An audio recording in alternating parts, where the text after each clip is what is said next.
Hello बच्चों, चलिए प्रश्न को देखते हैं। प्रश्न है, फास्फोरस तथा समूह 15 के उच्च तत्वों के ऑक्साइडों की संरचनाएं पिंजरे के समान क्यों होती है। तो देखिए बच्चों, यहाँ पर बात करें प्रश्न की मुख्य अवधारणा की। मुख्य अवधारणा तो देखिए यहाँ पर समझें, हमारे पास में जो यहाँ पर फोस्फोरस या नाइट्रोजन मान ले समूह 15 का तत्व है, नाइट्रोजन भी, यानी कि जो समूह 15 के यहाँ पर तत्व है, इनके जो ऑक्साइड है यहाँ पर इनमें डाइमर यानी कि द्वितीयाणु बनाने की प्रवृत्ति होती है। यहाँ पर समूह 15 के तत्वों के ऑक्साइड में द्वितीयाणु यानी कि डाइमर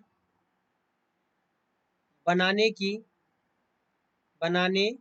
की प्रवृत्ति होती है। अब देखिए होता क्या है कि जो यहाँ पर जैसे मान लीजिए हमारे पास में नाइट्रोजन डाइऑक्साइड है NO2, तो NO2 यहाँ पर क्या बनाता है, N2O4 बना लेता है। NO2 यहाँ पर N2O4 बना लेता है, यानी कि ये क्या हुआ हमारे पास में, ये हुआ NO2 होल ट्वाइस। इसी प्रकार से जो P यहाँ पर P2O3 है, P2O3 क्या बना लेता है, P2O3 यहाँ पर बनाता है P4O10, यहाँ पर P4O6 बनाता है, यानी कि ये P2O3 होल ट्वाइस।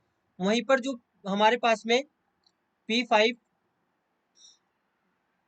जो P2O4 हमारे पास में जो P2O5 होगा, ये P2O5 यहाँ पर बना लेता है P4O10, P4O10 यहाँ पर ये बना लेता है।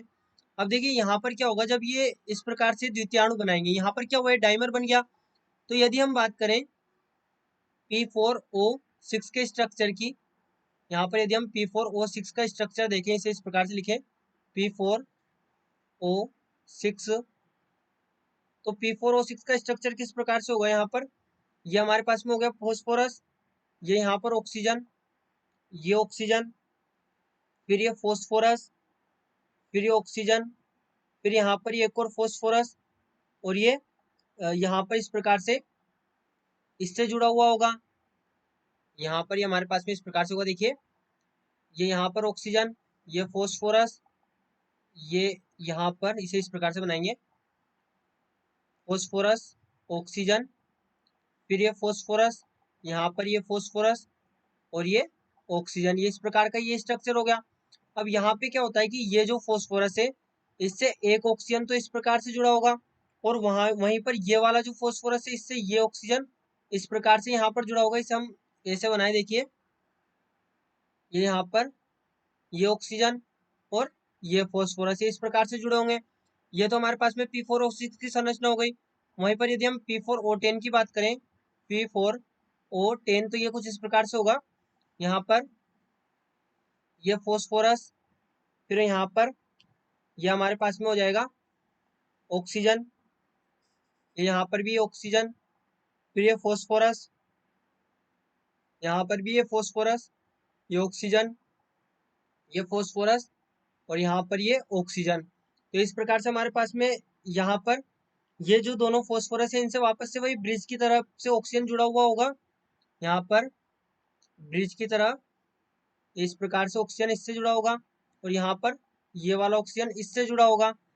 यहाँ पर अब देखिए हमारे पास में अभी भी 4 ऑक्सीजन बचे हुए हैं, तो वो 4 ऑक्सीजन यहाँ पर इस प्रकार से जुड़ेंगे, ये यहाँ पर P डबल बॉन्ड हो, P डबल बॉन्ड हो, P डबल बॉन्ड हो, और ये P डबल बॉन्ड हो। तो ये इस प्रकार से हमारे पास में हो जाती है P4O10 की संरचना। तो यहाँ पर हम देख सकते हैं कि P4O10 या P4O6 की जो संरचना है, वो यहाँ पर पिंजरे के समान है।